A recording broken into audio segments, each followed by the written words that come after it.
सफेद साड़ी में लाल बिंदी लगाती हो, टोरी माँ कसम एम्बुलेंस नजर आती हो, वे घायलों को ले जाती है, तुम घायल करके जाती हो।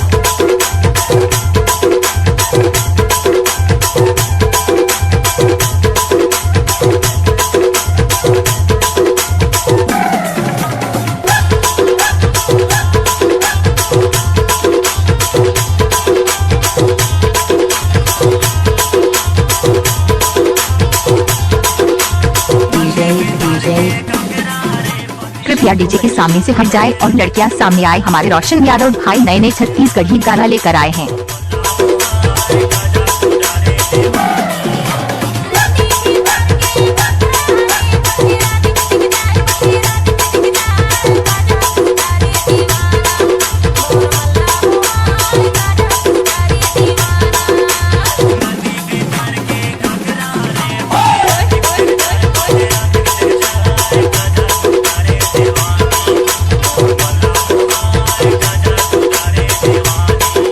Mixed by DJ Roshan exclusive.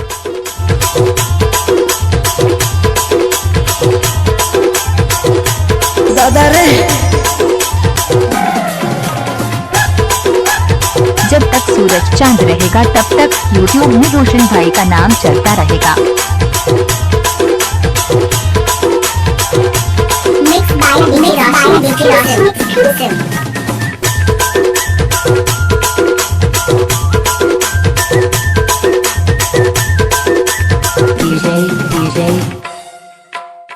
DJ Roshan Roshan Yadav मुत्तम टोला वारी।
Mixed by DJ Roshan exclusive.